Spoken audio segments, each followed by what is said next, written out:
I'm Terry, and I'm going to be reading Chapter 11 of Dr. Mark Agresti's book, Tales from the Couch. And it is called, I Brainwashed Myself. Regina grew up in a home where her father was an ambitious physician.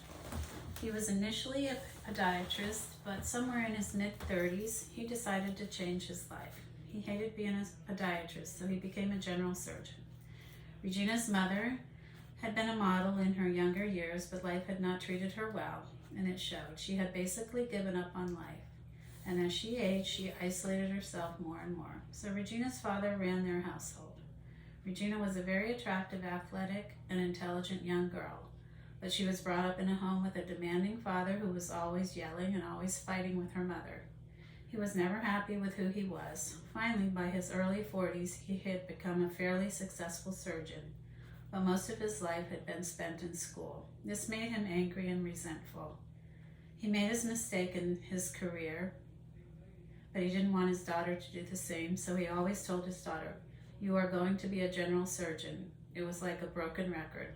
From the age of 7 or 8 on, Regina was constantly told that she would become a surgeon, that if she didn't, she would be making a big mistake. Regina was raised with this expectation. All of her efforts and everything she did from that point forward was to become a surgeon. In high school, instead of playing sports, instead of doing theater like she wanted, instead of baking and decorating cakes with her mother, instead of doing the things she really enjoyed, she stayed late in the school library studying. She took extra classes in summer school. Whatever it took, it paid off for her, and she was accepted to a very prestigious college in the Midwest. From there, she went to medical school. By this time, her parents had divorced. Her mother just couldn't take the yelling and the fighting anymore. In medical school, she gave up dating, she gave up sports, she gave up friends. It took everything she had, but she finally got a surgical residency. But now, because she had so isolated herself, some of those social skills that were required to survive in the world were missing. She was not very socially adept. She had the looks of her mother, but she had the personality of her father. She would resolve conflict by yelling. She was always angry and argumentative. She was never happy. She neglected a lot of socialization, a lot of interactions with other women, a lot of girl talk. She thought that was a waste of her time. She believed it wouldn't further her in her efforts to become a surgeon. So she just wasn't going to participate in what she thought was idle chitter-chatter. She focused every ounce of her energy on becoming a surgeon. In residency, she developed an abrasive personality, but she always kept pushing forward. She happened to be the only woman in an all-male surgical residency, and Regina would keep up with them without issue. When they raised a voice, she raised her voice louder. She was aggressive. She was tough. She spoke in a deep voice and was very authoritarian. It was her way or the highway. She completed a 5-year surgical residency. Upon graduating from that program, she got her first job, not as an independent surgeon, but as a fellowship. Although she always believed she wanted to be a surgeon, she never truly excelled at it. She always just got by, and I don't think her heart was really in it. She convinced herself all along that being a surgeon is all she wanted. To be a surgeon was everything, but when it came time to do it, she didn't like doing it. As a result, she never took the extra surgeries, the ones her colleagues competed for. She never practiced extra techniques like the other surgeons did, so she never really became adept as a surgeon. When her fellowship ended, she still didn't really feel confident to be a surgeon, so she never operated on her own. As time went by, she became angrier and more depressed. That's about the time she came to see me. She had started dating a man named Clark. He was from a wealthy family and had a successful car dealership. When I asked her about the relationship, she told me that they fought a lot. This was because Regina had incorporated herself all of the characteristics of her father. Resentment, anger, conflict, her way or no way. She would rage and would even become physical with Clark sometimes. Eventually, she had what amounted to a life crisis, where she became hopelessly depressed because she realized she was incapable of being a surgeon. Eventually, she left surgery and moved into Clark's home.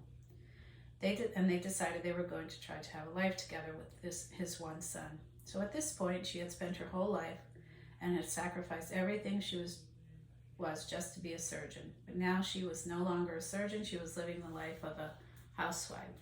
She had always demeaned and devalued this lifestyle. She had never engaged in girl talk or interacted with other women, so she was at a loss as to how to do so. Although she was very attractive, she had never given any effort to wear makeup or dress herself up. Instead, Regina would spend all her time wearing the scrubs she wore as a surgeon. Instead of running around the hospital in them, she now ran errands in them, to the grocery store, the bank, everywhere she went. Now in her early 30s, she had very few social skills. She didn't spend time with friends or family. She really just spent time with Clark, even though they were fighting all the time. This didn't help with her mental state. She fell further into depression. Regina had no one to model what it was to have a healthy relationship. She had brainwashed herself that being a surgeon was all that mattered. It was who she was. Now that she was no longer a surgeon, she was adrift. She didn't know who she was anymore. She had adopted this housewife role, taking care of Clark's son, but she didn't feel comfortable with this role. She was always searching to find who she was. It was awkward for her to pick Clark's son up at school. She didn't know what to say to the other mothers because she didn't know how to interact. She really had no idea what it was like to make friends because all she had done in life was become a surgeon. She had no concept of what it would be like to sit and make small talk. She always thought this was a trivial waste of time. But everything she did now after leaving the surgical field was awkward. All the interactions were forced. She had no sense of what it would be like to form a warm relationship with someone, and fighting with Clark was escalating. She was very intolerant when people didn't listen to what she said, especially him. As a surgeon, when you say something, it gets done. But in a relationship, it doesn't work that way. In a relationship, there must be give and take, but this was absent. This created a toxic relationship. By this time, she was more depressed than she'd ever been. I had tried her on numerous antidepressants, but nothing ever seemed to work. I think this was largely due to non-compliance. She had an attitude that surgeons treat themselves, sort of a physician, heal thyself mentality. I definitely saw untreated depression as her main issue, and her relationship was a casualty. The fighting with Clark continued to escalate, to the point where they didn't come home from a trip together. He walked out and flew home alone. Now they'd been together for about 3 years, and in that last year, he had asked her to leave 2 or 3 times. Finally, he was fed up. He told her it was time for her to leave. He would take no more. In Regina's mind, she had failed as a surgeon, and now she had failed at a relationship. She made a very serious and severe suicide attempt, and she was found hanging in a closet. It was a freak occurrence that Clark happened to come home from work early, and she had not completely suffocated. They took her to the hospital, and she wound up surviving, but the relationship with Clark was completely over. She came back to see me the day after she got out of the hospital. The ligature mark around her neck was still angry, a deeply bruised purple-blue. That's the point that therapy really started, because in my opinion, she had not fully given herself over to the process before. After we contracted for safety and discussed her suicide attempt, I told her, Regina, it is only by chance that you are here. You need to be more humble. You need to at least admit that you don't have the answers for everything. And this attitude that you're always right, that you have the answers for everything has to go. You indoctrinate yourself into the world of being a general surgeon, always telling people what to do, always being right, and everyone else being wrong. The rest of the world are idiots, and you're the only one who has a brain. That thinking led you to the point where you slipped a noose around your neck. I think we need a reboot. You have really brainwashed yourself with this identity. After we talked for a while, it became clear that she didn't want to be a surgeon. She realized that she didn't even want to be in medicine. That was not her true self. But then she said that she was still in 6-figure debt from medical school and wondered aloud what else she could do. I asked her if there was anything that she enjoyed doing,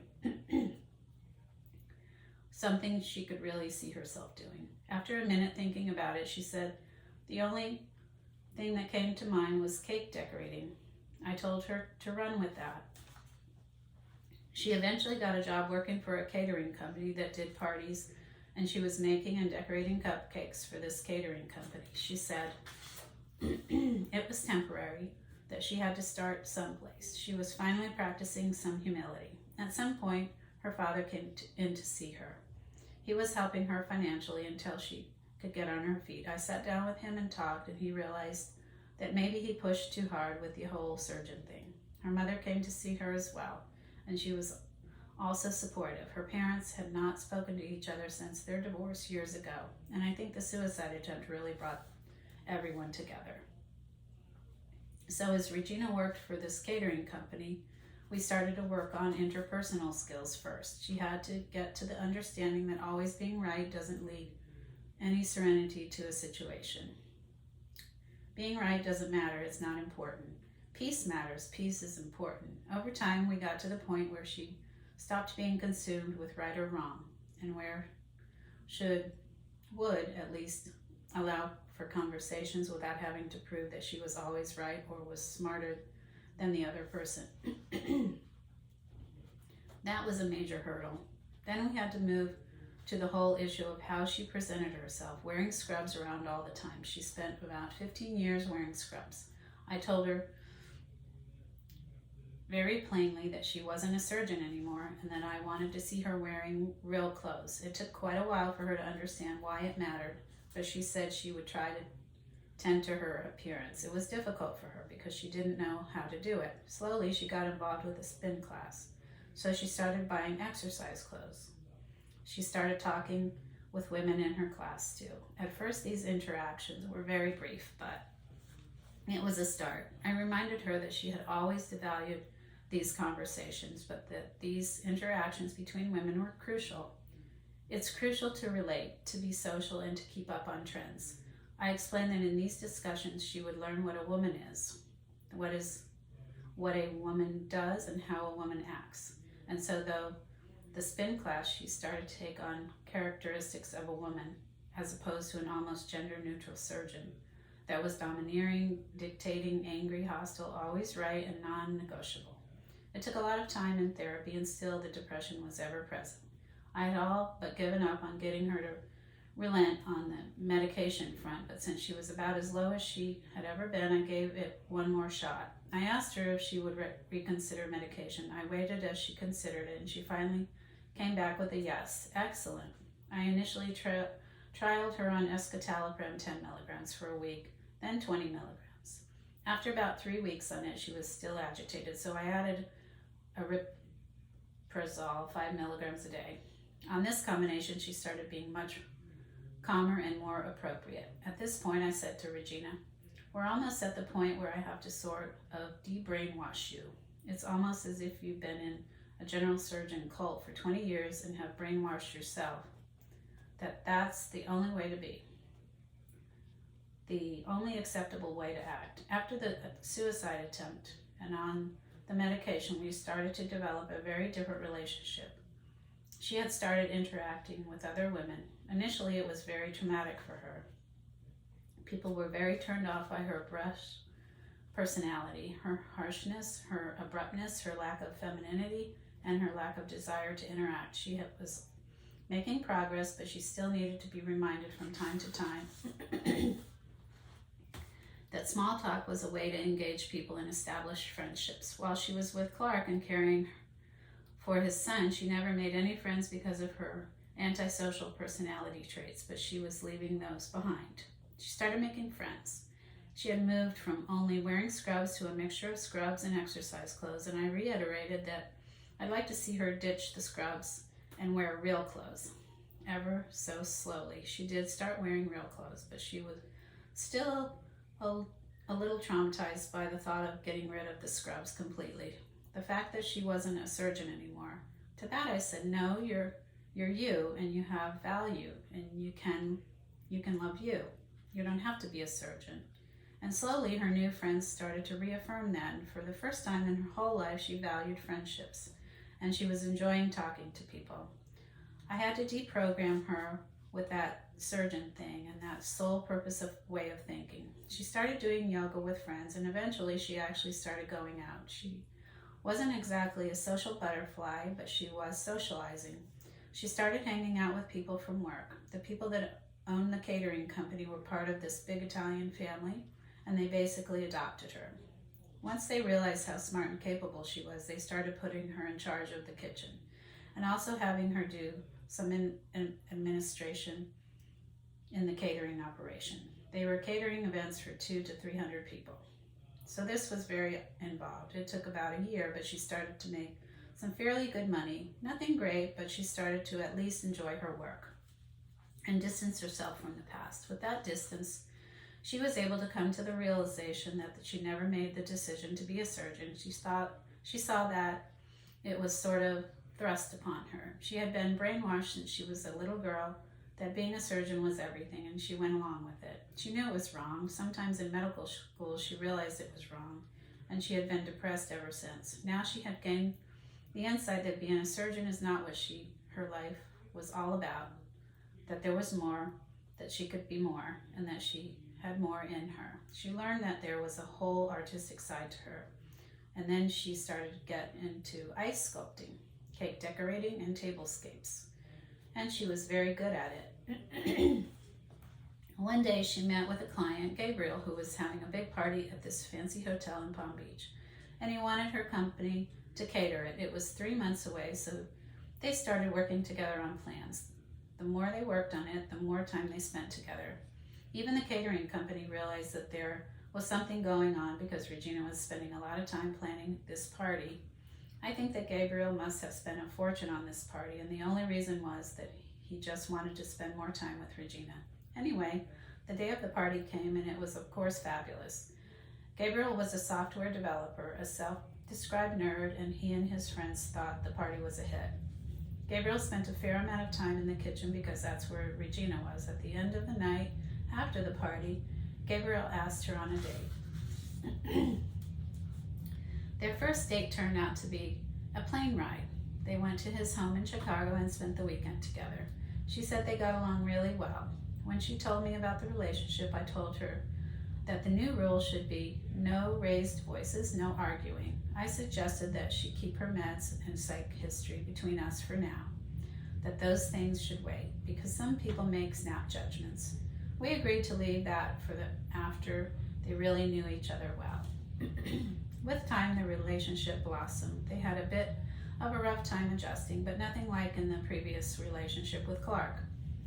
Regina started to really appreciate that she would live a life as something other than a surgeon. She saw that early in childhood she had brainwashed herself to think being a surgeon is all there was. Then she learned through Gabriel that there is more to life, and although Gabriel worked hard and made money, he told her that the money was a tool used to spend. He had many pursuits outside of work. He liked to paddleboard, ski, and surf. He enjoyed travel, and he introduced Regina to new things and new places. They started a life together. There were some arguments, and there was a lot of therapy for her to understand that being right was not all it's all about. She had to learn to decide to have peace first, and that she must love herself before anyone else could love her. Eventually, after about a year of dating, she told him about her psychiatric past. He took it pretty well, and he confided in her that he used to have a big problem with ecstasy, that he abused it on a daily basis for years. And so each of them became more honest and open with one another, and they started trying a lot of new physical activities together: skydiving, jet skiing, and scuba diving. They decided together that they were going to live between Chicago and Florida, and they merged their lives together. It's not always easy for Regina. She still had issues forming friendships. Most of the friends she had were Gabriel's, but she continued developing her own friends from her exercise class and yoga. Then she decided she was going to take up martial arts, and she finally found a sense of purpose in that. She was very athletic and moved up quickly, collecting belts as she went. She even started mentoring younger people in martial arts, and in mentoring them, she suddenly realized that she liked children. She brought this up with Gabriel, and together they decided to have a child. I continue to follow Regina in her path forward towards wellness, and she and Gabriel now have a 1-year-old child named Benjamin. Gabriel can work wherever he wants, so sometimes that's in Chicago and sometimes it's here in Florida. Like every relationship, there are some ups and downs. Gabriel gets easily caught up in his work and he needs Regina to pull him out of his computer world, because sometimes he will stay up for 24 hours straight programming.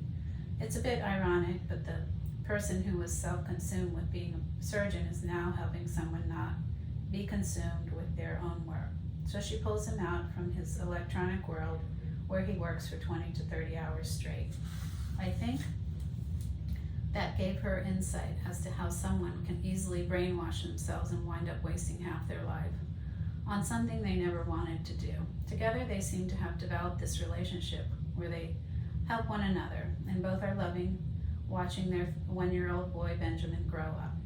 Regina still comes in once a week for therapy, and we still have constant issues regarding her identity, who she is versus who she was. Regina is a work in progress. She brainwashed herself, and now we're deprogramming her to live her best life and love herself for herself. And that's the end of that.